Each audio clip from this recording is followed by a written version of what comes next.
আল্লাহর নবী সাল্লাল্লাহু আলাইহি সাল্লাম মদিনায় হিজরত করার পর সর্বপ্রথমে যে কাজটা করলেন, পবিত্র মাহে রবিউল আউয়াল শরীফ 1 হিজরি আল্লাহ রাসূল সাল্লাল্লাহু আলাইহি সাল্লাম একটি মসজিদ নির্মাণ করার পরিকল্পনা করলেন। আল্লাহ নবী সাল্লাল্লাহু আলাইহি সাল্লাম একটি জায়গা নির্ধারণ করলেন। জায়গাটা অ্যাকচুয়ালি আল্লাহ রাসূল সাল্লাল্লাহু আলাইহি সাল্লাম যখন মদিনায় ঢুকছিলেন, আল্লাহর নবীর যে সাওয়ারি, যেটার নাম হচ্ছে কাসওয়া, ওই সাওয়ারিতে গিয়ে মদিনার ওই জায়গাতেই বসে গেলেন। যে জায়গাটা এখন মসজিদে নববী শরীফ, ওই জায়গাতে বসে গেলেন। আল্লাহ রাসূল সাল্লাল্লাহু আলাইহি সাল্লাম বলেন, এই জায়গাটা হচ্ছে আমার মসজিদের জায়গা। আল্লাহ রাসূল সাল্লাল্লাহু আলাইহি সাল্লাম ওটাকে নির্ধারণ সেদিনই করে দিয়েছে। রবিউল আউয়াল শরীফের মাস, প্রথম হিজরি, আল্লাহ রাসূল ওই জায়গাটাকে ক্রয় করার জন্য খোঁজ নিতে বললেন। দেখা গেল ওই জায়গাটা দুইজন ইয়তীম বালকের, একজনের নাম সাহাল আর একজনের নাম সুহাইল, দুইজন ইয়তীম বাচ্চা। ওই জায়গাটা ক্রয় করা হলো। কত টাকা দাম বা ধার্য মূল্য হলো? মূল্য ধার্য করা হলো 10 দিনার।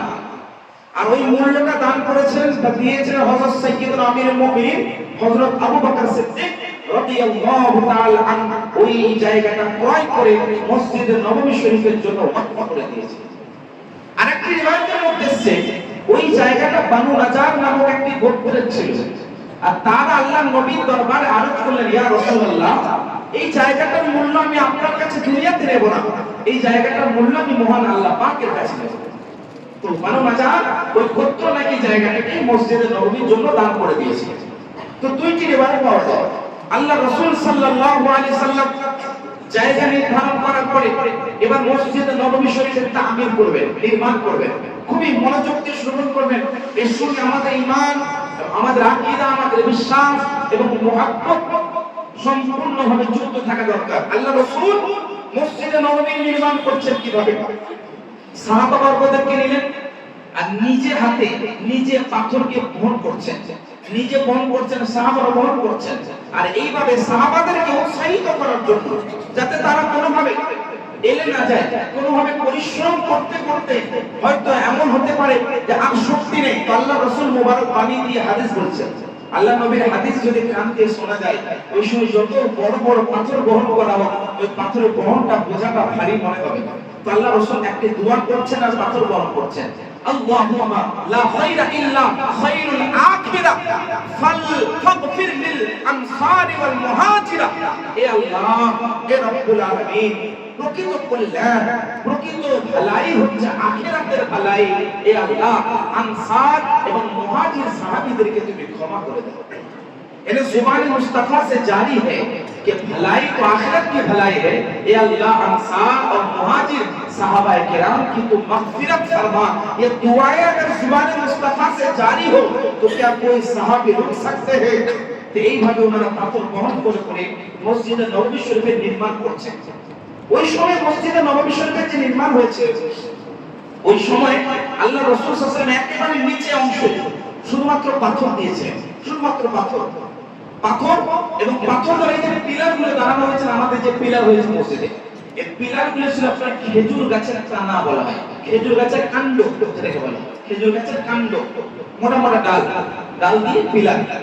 এবং দেওয়াল যেটা হয়েছিল ওই সময় আল্লাহ রাসূল সাল্লাল্লাহু আলাইহি ওয়াসাল্লাম কাঁচা ইট দিয়ে আল্লাহ রাসূল সাল্লাল্লাহু আলাইহি ওয়াসাল্লাম ওটাকে দেওয়াল করেছে। এবং ওই যে ছাদটা হয়েছিল না, ওটা খেজুর গাছের পাতা এবং ডাল দিয়ে পুরো ছাদটা। এই হচ্ছে মসজিদে নববী শরীফের নকশা। এটা আপনি নিজের মাইন্ডের মধ্যে সাজিয়ে নিতে পারবেন, স্ক্রিন হলে বোর্ড হলে দেখা যাবে। এইভাবে আল্লাহ রাসূল কি করলেন, এইভাবে মসজিদে নববী নির্মাণ করলেন। এই সময় বা ওই সময় মসজিদে নববীর উচ্চতা কত ছিল জানেন? মাত্র 7 হাত। আরেকটি রিওয়ায়াত আছে মাত্র 5 হাত উচ্চতা ছিল। দৈর্ঘ্য প্রস্থ কত ছিল? দৈর্ঘ্য মানে লম্বা এবং প্রস্থ কত ছিল? আল্লাহ রাসূল যখন ওই সময় বানিয়েছিলেন মাত্র 54 গজ। কত গজ? 54 গজ আপনার লম্বা ছিল আর 63 গজ আপনার চওড়া ছিল। এই হচ্ছে মসজিদে নববী শরীফ ওই সময়। আল্লাহ রাসূল সাল্লাল্লাহু আলাইহি ওয়াসাল্লাম এইভাবে মসজিদে নববী বানিয়ে দিলেন। এবার নামাজ শুরু হয়। ধীরে ধীরে আল্লাহ পাক রব্বুল আলামিনের রহমত নাযিল হতে থাকে এবং সাহাবাদের সংখ্যা বাড়তে থাকে। সাহাবীদের সংখ্যা বাড়তে বাড়তে মসজিদে নববী শরীফ ছোট হয়ে গেল, ছোট পড়ে গেল। এই হাদিস থেকে আপনারা অনেক কিছু বিষয় জানতে পারবেন, অনেক মাসাইল জানতে পারবেন।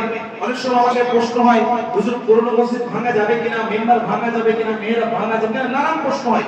এই সমস্ত প্রশ্ন উত্তর হাদিসের মধ্যে ভরা আছে। আল্লাহ রাসূল সাল্লাল্লাহু আলাইহি ওয়াসাল্লাম প্রয়োজন বোধ করলেন যে মসজিদে নববী শরীফ এবার সম্প্রসারণ করতে হবে, সম্প্রসারিত করতে হবে, তা না হবে না, জায়গা কম পড়বে। আল্লাহ রাসূল সাল্লাল্লাহু আলাইহি ওয়াসাল্লাম খায়বার বিজয়ের পরে 7 হিজরিতে খায়বারের যুদ্ধ হয়। খায়বার বিজয়ের পরে আল্লাহ রাসূল সাল্লাল্লাহু আলাইহি ওয়াসাল্লাম মসজিদ সম্প্রসারণের জন্য নির্দেশ দিলেন এবং এলান করলেন। এলানটা কি? মসজিদে নববী শরীফের পাশে একটা বাড়ি ছিল, যে বাড়িটাকে যদি আপনার মসজিদের সঙ্গে যুক্ত করে দেওয়া হয় তো অনেকটা বেড়ে যাবে। তো আল্লাহ রাসূল দাঁড়িয়ে গেলেন, সাহাবীদেরকে মুখাতাব করলেন, সম্বোধন করলেন, হে সাহাবীরা, তোমাদের মধ্যে এমন কি কোনো ব্যক্তি আছে যে জান্নাতের বিনিময়ে এই ভূখণ্ডের ছোট্ট একটি অংশকে কিনে মসজিদে নববীতে যুক্ত করবে? यानी ऐलान फरमाने जुबान मुस्तफा से जारी हो रहा है, क्या कोई है जो जन्नत के बदले में जमीन का छोटा सा टुकड़ा खरीद कर मस्जिद में शामिल कर दे?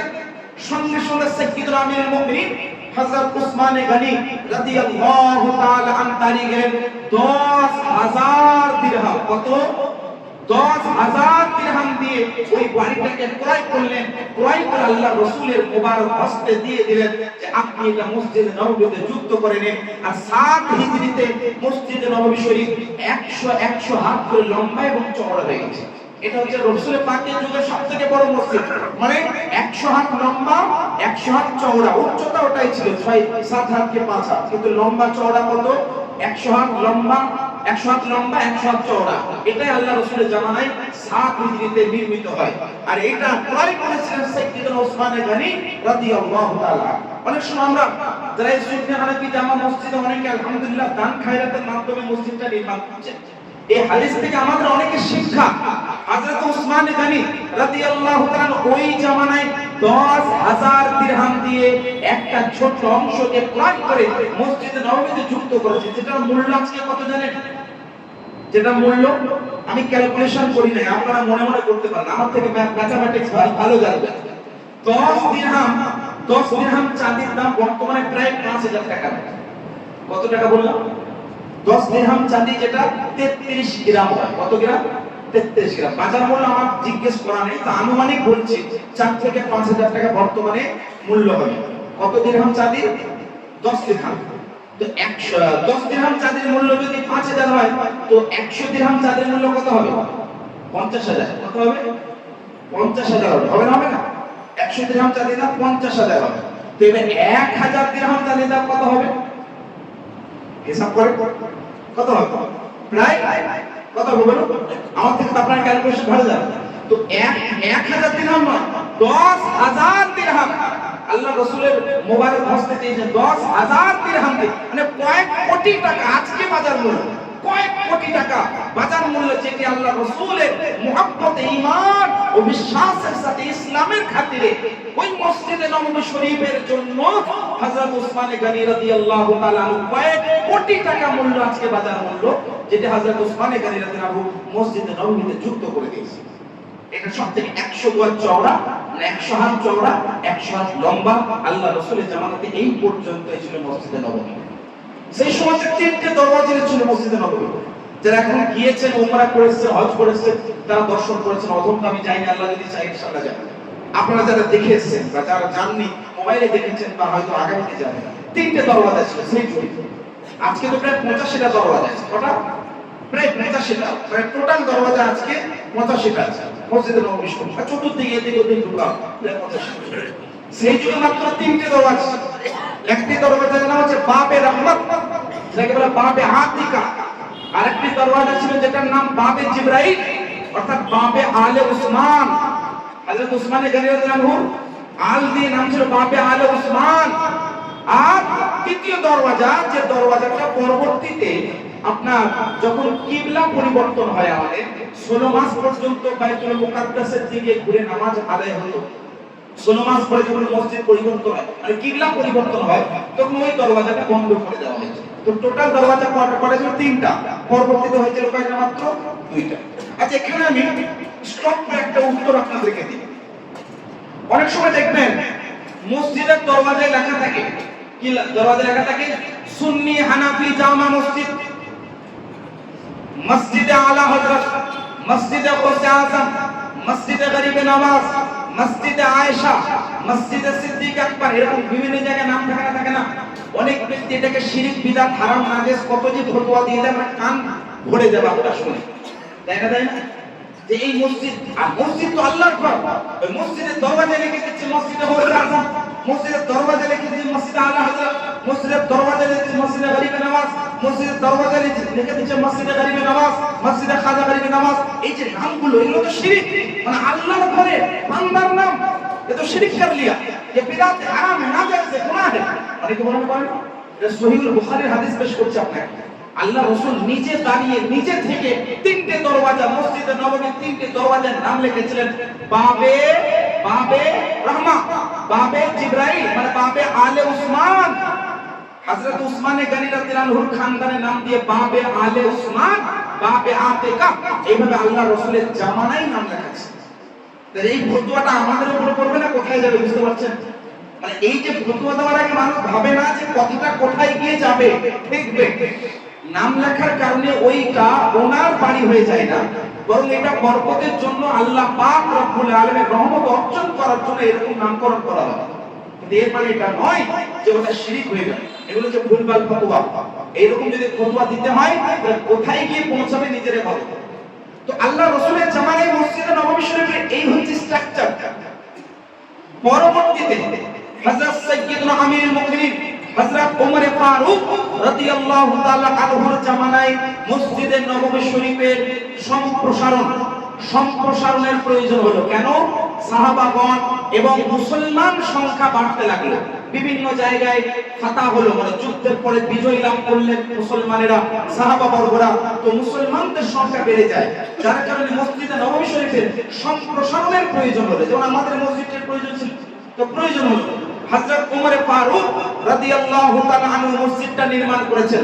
হযরত ইমামে জালালউদ্দিন সিয়ুতি রাহমাতুল্লাহ আলাইহি উনি বর্ণনা করেন, হাদামাল মসজিদান নববিয়্যা ওয়া যাদা ফীহি ওয়া ফাররাশাহু ওয়া ওয়াসআহু ওয়া ফাররাশাহু বিল উসবাই। অর্থাৎ ইমাম জালালউদ্দিন সিয়ুতি রাহমাতুল্লাহ আলাইহি বলেন, আল্লাহর রাসূলের বানানো মসজিদ হযরত ওমর ফারুক রাদিয়াল্লাহু আনহু শহীদ করে ওটাকে আবার পুনরায় নির্মাণ করে সম্প্রসারণ করলেন এবং সুন্দর, মূল্যবান এবং অত্যন্ত কিমতি সুন্দর পাথর দিয়ে মসজিদে নববীর পুনর্নির্মাণ করেছিলেন।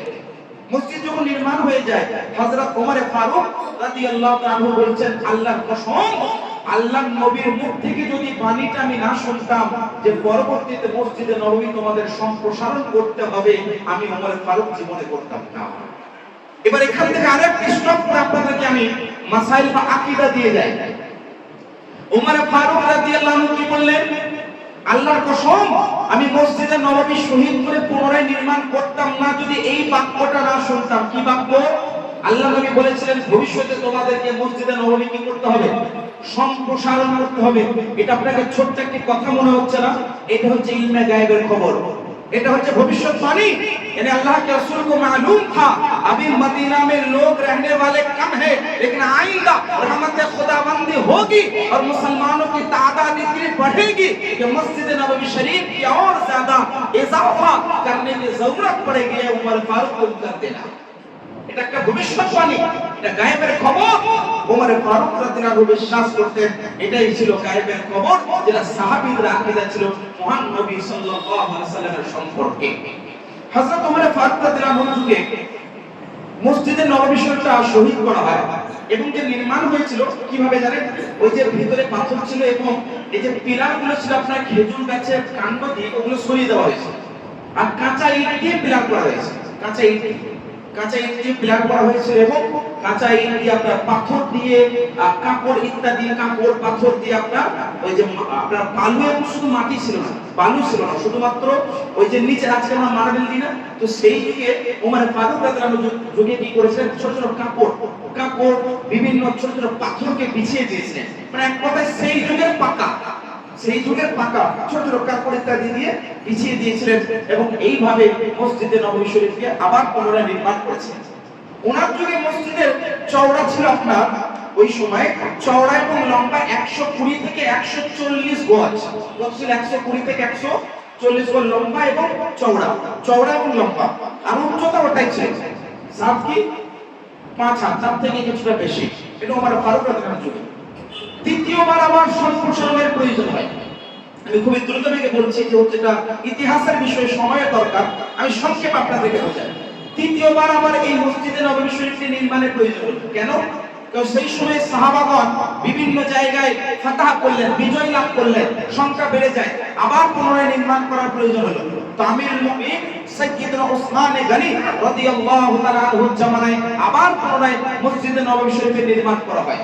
আর ওই সময় হযরতে উসমান গনি রাদিয়াল্লাহু তাআলা আনহুর জামানায় যে মসজিদকে আবার পুনরায় নির্মাণ করা হয়েছিল, ওই সময় সুন্দর সুন্দর পাথর ডিজাইন করা, মানে একদম নকশাদার পাথর ব্যবহার করা হয়েছে। তখন আর ওই কাঁচা ইটের পিলার ছিল না, আবার পুনরায় উনি কি করেছিলেন, নিচে পাথর এবং পিলারগুলোকে নকশাদার পাথর দিয়ে, কি দিয়ে? নকশাদার পাথর দিয়ে ওই আপনার পিলার বানিয়েছিলেন। এবং যে ছাদটা বানিয়েছিলেন তখন আর খেজুর পাতা দিয়ে, ডাল দিয়ে নয়, সেগুন কাঠ।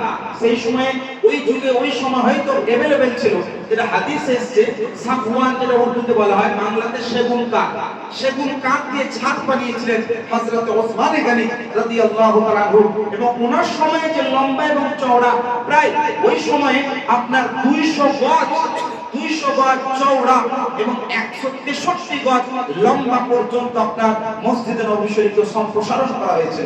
চতুর্থবার যেটা নির্মাণ হয়েছে, এটা অত্যন্ত ইম্পর্টেন্ট বিষয়।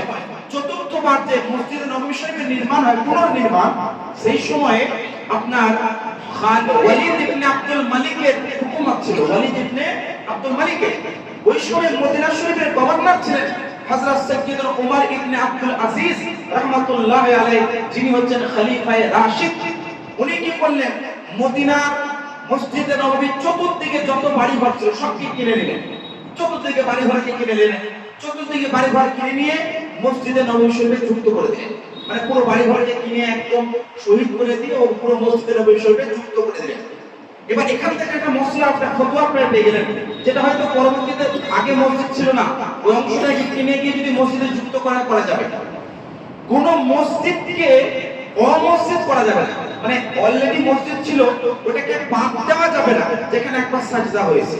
কিন্তু যেটা মসজিদ ছিল না সেটাকে যুক্ত করে, কোনো অসুবিধা নেই। এটা একটা মশলা আপনারা জেনে নিলেন, সেটা হচ্ছে যেটা মসজিদ অলরেডি ছিল ওটাকে বাদ দিয়ে অমসজিদ করা যাবে না। এই জন্য আমাদের এই সিঁড়িটা একটু অন্য সাইডে করতে হলো। কেন? আমাদের যে সিঁড়িটা ছিল যেখানে, ওখানে মসজিদ নামাজ হয়েছে, যার কারণে ওখানে মধ্যমধ্যে হলো না। কারণ এটা হচ্ছে মশলা। এটা কিন্তু অনেকে কনফিউশন এখনো থাকতে পারে। আমি হাদিস থেকে ক্লিয়ার করে দিলাম যে একটা জায়গা যেখানে সাজদা হবে সেটাকে অমসজিদ করা যাবে না, কিন্তু যেটা মসজিদ ছিল না ওটাকে মসজিদে যুক্ত করা যাবে। যেটা খালিদ ইবনে ওয়ালিদ ইবনে আব্দুল মালিকের জামানায় একজন বিখ্যাত খলিফায়ে রাশিদ হযরত উমর ইবনে আব্দুল আজিজ রাহমাতুল্লাহি তাআলা আলাইহি উনি বানিয়েছেন। এই সময় মসজিদে নববী শরীফকে একেবারে সুন্দরভাবে বানানো হয়েছে, সুন্দরভাবে। ওই সময় ছিল আপনার 88 হিজরিতে মসজিদে নববীর পুনর্নির্মাণ শুরু হয়, আর 89, 90, 91 3 বছর পর্যন্ত কাজ হয়। এবং 91 হিজরিতে এই মসজিদের পুনর্নির্মাণ কাজ সম্পূর্ণ হয়। 3 বছর পর্যন্ত কি করেছিল জানেন? হযরত সাইয়্যিদুনা উমর ইবনে আব্দুল আজিজ রাহমাতুল্লাহি আলাইহি সমস্ত কাঁচা ইট বাদ দিলেন, শুধু একদম নকশাদার পাথর। এবং একটি রিওয়ায়াতে এসেছে 12, আর একটি রিওয়ায়াতে এসেছে 24 মণ। কত মণ? 24 মণ সোনা ব্যবহার করা হয়েছে। 24 মণ সোনা ব্যবহার করা হয়েছে। ওই সময়ও পিলারের মধ্যে নকশাদার স্বর্ণ দিয়ে সুন্দরভাবে পিলারকে বানানো হয়েছে। স্বর্ণ দিয়ে, মানে সোনা দিয়ে প্রায় 24 মণ পর্যন্ত সোনা পিলারে ওই সময় ব্যবহার করা হয়েছে, মানে নকশাদার স্বর্ণ দিয়ে বানানো হয়েছে। ওই সময় যে মসজিদ নির্মাণ হয়েছিল, রোম থেকে, মিশর থেকে দক্ষ কারিগর, দক্ষ যারা আপনার বলতে পারে মিস্ত্রি, তাদেরকে, কারিগরদেরকে এনে মসজিদে নববী শরীফের ডিজাইন এবং নকশাদার পাথর স্বর্ণ দিয়ে সুন্দরভাবে বানিয়েছে। এই ছিল চতুর্থ তামির। 91 হিজরি পর্যন্ত সমাপ্ত হয়েছিল। ওই সময় মসজিদে নববী শরীফের চওড়া এবং লম্বা অনেকটা ছিল, মানে 200 গজের অধিক ছিল আপনার চওড়া এবং 200 গজের অধিক ছিল আপনার লম্বা। মসজিদে নববী শরীফ এই স্ট্রাকচারটা ছিল 91 হিজরি পর্যন্ত। এরপরে টোটাল মসজিদে নববী শরীফের আমার জানা মতে, আমি যতটুকু ইতিহাস জানি, হাদিস, তাফসীর, ইতিহাস, তারিখের একাধিক কিতাব, আল বিদায়া ওয়ান নিহায়া থেকে নিয়ে একাধিক মুহাদ্দিসিনে কিরামগণের লেখা তারিখ অনুযায়ী এখন পর্যন্ত প্রায় 16 বার মসজিদে নববী শরীফের নির্মাণ হয়েছে। কতবার? 16 বার মসজিদে নববী শরীফের নির্মাণ হয়েছে। আমি 4 বার নির্মাণের কথা বললাম, 16টা বলতে গেলে ঘন্টা পর ঘন্টা সময় লাগবে। আমি শেষটা বলে দিই, 16তম যে নির্মাণ, 16তম নির্মাণ যেটা হয়েছে আপনার কয়েক বছর ধরে নির্মাণ করা হয়েছে, কয়েক বছর ধরে। 16তম নির্মাণ হয়েছে আপনার 1406 হিজরি থেকে নিয়ে 1414 হিজরি পর্যন্ত।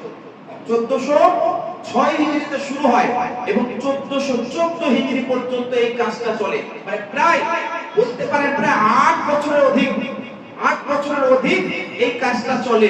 8 বছর ধরে মসজিদে নববী শরীফটা আগে হয়। এই সময় আপনার যত এয়ার কন্ডিশন থেকে নিয়ে, যত আপনার মার্বেল থেকে নিয়ে, টাইলস থেকে নিয়ে যত রকমের আছে আপনার এখন দেখতে পাচ্ছেন সুন্দর সুন্দর, এইটা বানানো হয়। যেটা তৈরি করার সময় 1414 হিজরির সময় প্রায় 85টার মতো আপনার এখানে দরওয়াজায় বানানো হয়, বিভিন্ন 85টার মতো দরওয়াজা। তারপরে এক একটা গম্বুজ প্রায় 40-45 টন ওজন হবে, বিভিন্ন জায়গায় আপনার লাগানো হয়েছে, যেটা মসজিদে নববী শরীফ আপনারা দেখেছেন, পরিলক্ষিত করেছেন, পরবর্তীতে যাবেন। এই মসজিদটি নির্মাণ হয়েছিল 1414 হিজরিতে। এর পরবর্তীতে আর এমনটা হয়নি যেটা ঐতিহাসিকগণ, ইতিহাসের লেখকগণ উল্লেখ করেছেন এইটা ছিল শেষ নির্মাণ।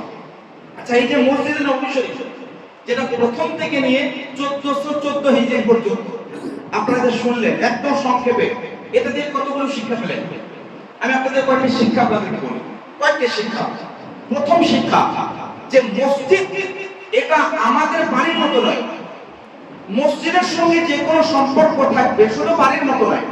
আজ আমরা বাড়িঘর নির্মাণ করলে আমরা শুধু থাকবো বলে নয়, আমাদের পরবর্তী জেনারেশন, নেক্সট জেনারেশন যাতে থাকতে পারে তার জন্য মজবুত শক্তিশালী একদম বানানো হয়।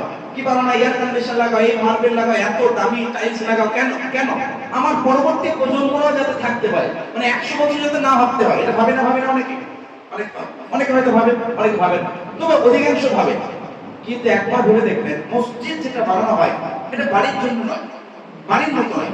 কারণ মসজিদ হয় আল্লাহর ইবাদতের জন্য। আরেকটা কথা মাথায় রাখবেন, পবিত্র কোরআন শরীফের একটি আয়াত সূরাতুর রহমানের মধ্যে আল্লাহ পাক বলেন, ওয়ায়াবকা ওয়াজহু রাব্বিকা যিল জালালি ওয়াল ইকরাম, ওয়ায়াবকা ওয়াজহু রাব্বিকা যিল জালালি ওয়াল ইকরাম। কিয়ামতে সব কিছু ধ্বংস হয়ে যাবে, কিন্তু তোমার প্রতিপালকের জালাল ইজ্জত, তোমার প্রতিপালক বাকি থাকবে।